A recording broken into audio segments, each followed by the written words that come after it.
Got some breaking news here. Ohio State plans to name Brian Hartline as its new offensive coordinator. This per our Matt Zenitz.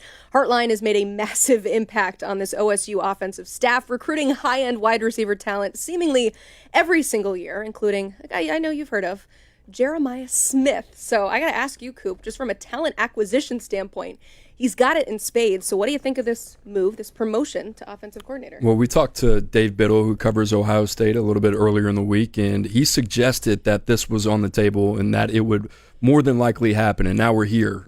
Brian Hartline going to take over as OC. He's going to be his second stint there at Ohio State. Make no mistake, this is Ryan Day's offense, right? And I think we saw that at play. You bring in a stabilizing force like Chip Kelly, one and done. Now he's off to the NFL. So you mentioned the talent acquisition. That's really important. They got a lot coming back. They're a really talented group. They've been semi-aggressive in the transfer portal, shoring up the tight end position, a couple spots on the offensive line. So, yes, is he going to have his hand in there? Absolutely. Is this going to be a guy that's going to have direct autonomy over the play calling? I'd probably say probably not, right? That's going to be the head coach, and it's going to be a team by committee type of approach, not to take anything away from him. He's certainly earned it, but I think this is going to be more of a team effort here in Columbus. So Brian Hartline is expected to be named the offensive coordinator at Ohio State, a promotion from his former position as wide receivers coach. Well, this offseason, the national champions have really proved that they're not going anywhere based on all the talent that Ohio State is bringing in. Sure, they do have to replace 16 of their 22 starters off the title roster, but with 2 5-stars led by one of the top quarterbacks in the class, Tavian St. Clair, there's not as much panic as much as there is promise for continued success, considering that it's not even expected that he's going to be the starter this year. That's how well they have recruited the quarterback position. So I'll go to you here, Andrew. Who in this group can immediately come in and fill some holes that are left behind by a really good roster that won it all? Well, this is going to sound a bit crazy. How about Quincy Porter, 5-star wide receiver? Obviously, Jeremiah Smith, but someone's going to have to play opposite of him over the next 2 years, and Quincy Porter was a guy that rose in the rankings for us. The more we got around him, the more we dug into him, the more that we liked. I mean, he's 6'3", 200 pounds. He's an 11-1-3 kid in the 100-meter dash, and you look at his year-over-year production, this is a kid that scored 38 touchdowns in his last 37 varsity games. Emily, what's crazy, his junior year, he played against Jeremiah Smith as Bergen Catholic went down to South Florida to take on Chaminade Madonna Prep. I was there, boots on the ground, went back through the scouting group's text messages, and you know what I texted everyone? Whoa, this dude, Quincy Porter, kind of reminds me of Jeremiah Smith. And look, now these guys are teaming up together there in Columbus. So he's one. Devin Sanchez, the 5-star cornerback, he's another guy. Technically, he's buttoned up. He's pretty. This is how you want a new age defensive back to look. He is battle tested. This past summer, he was training with a bunch of NFL guys there in Houston on a DB camp. How buttoned up and how ready to go is Devin Sanchez? One of the NFL guys asked him which NFL team mini camp he was reporting to in a few months, and he's like, no, I'm a senior in high school. That he's ready to go. Here's the question, and here's the issue, though. I think if you're Ohio State, you wish one of these two guys, and you could put Tavian St. Clair in this bucket, you wish one of them was a pass rusher. Because when I look at Ohio State and the 2025 outlook, I think there's going to be a bit of a hangover from this national title run, right? I think they're going to take a step back a little bit, but I think that hangover is worth the price of admission. Hey, you won the title.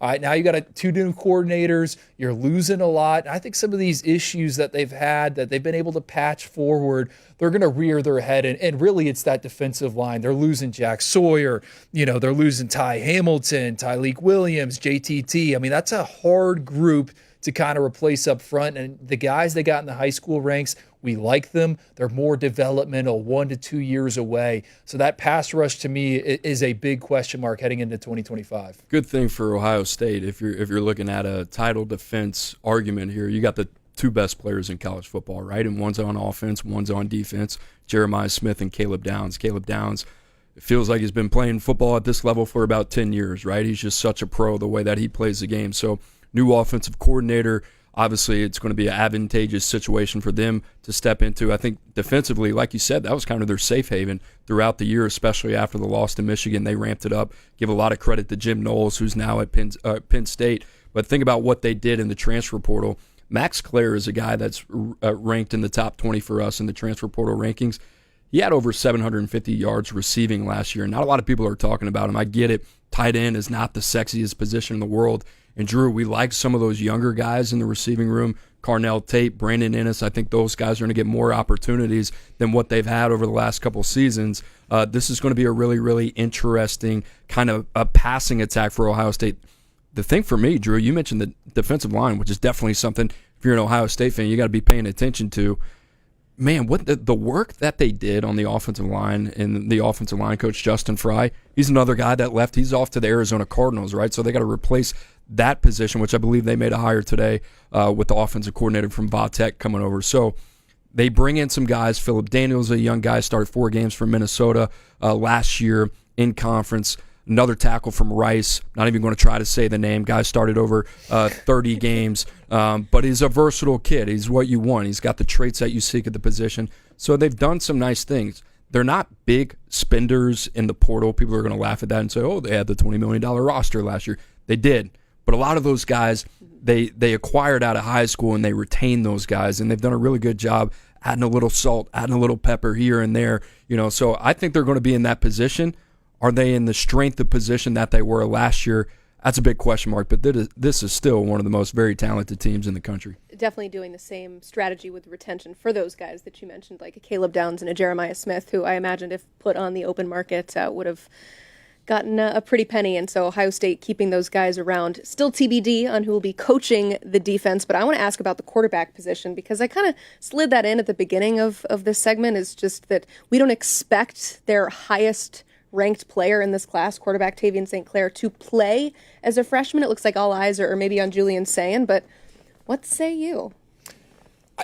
What makes this interesting is Chip Kelly leaving, and because Julian Sayin had spent a year in the meeting room with Chip Kelly, and yeah, Ryan Day's involved in the offense and some of those other offensive assistants there in Columbus, but he leaves, and Tavian St. Clair, I mean, he was kind of my darling. I mean, we had him, I think, as a 5-star prospect when a lot of people had him as a 3-star, and he finishes as quarterback 3 for us. And he any other year he could have finished number 1 overall. Cooper always brings this up. I mean, you put him at the NFL scouting combine, a lot of these NFL executives and scouts are going to be talking themselves into Tavian St. Clair because he's got this prototypical frame. He's 6'4", he's 225 pounds. He can make all the throws. He is excellent, like throwing in a combine setting. He peppers the perimeter. He hits his marks. He's a dual threat athlete. I was hoping for like a little bit more on tape as his senior. We didn't get it. Now he's going to enroll early. We'll see what it looks like. And what always sticks out to me, I was talking with someone at Ohio State when they had got Tavian St. Clair, and we had moved him up in the rankings, and just kind of picking their brain and talking to people in his camp. I mean, this is a kid that played small-town Ohio football. He had the opportunity to transfer and go other places to wrap up his prep career, some of these big national programs, and play in the ESPN games. He wanted to stay home. And the other thing is his spring break of his junior year, he spent every day at Ohio State meeting with the quarterbacks, attending spring practices. He's trying to get that leg up, and he was there for the run on the sideline. So maybe we are sleeping on him a little bit in terms of maybe he could factor into this, but I still think Julian Sayin is kind of the guy you should pencil in as a starter in 2025. Yeah, what's interesting about him, what Drew's brought up many times, I mean, Julian Sayin's going into his second year of college football. He's going to be on his 3rd offensive coordinator, right? I mean, if you count Bill O'Brien from Alabama, a quick trip. Count Chip Kelly as well, this is a guy that we're going to find out how adaptable he is. Now, the good thing about Julian Sayin, if Tom Loy was right here, he'd be talking about the level of competitor he is. He'd also be talking about the type of poise Julian Sayin kind of commands. He's got a very quiet confidence. It was only a couple years ago he showed up to the Elite 11 finals there in Los Angeles, and this was a guy that I would say me personally had overlooked at that point of his kind of timeline. Now, he showed up there and had a lot more to him physically than I expected. And when you watch him on tape, he's just a high-level game manager, and none of that is meant as a critique to his game. I mean, this is a guy, when you plug him into that offense, that's what Will Howard was asked to do a lot of times. Sure, they kind of leaned on the legs a little bit too But this is a guy, when you're surrounded by that type of talent, what he has at receiver, they bring in C.J. Donaldson from West Virginia, a guy who's been really, really productive over his career. Just make it go.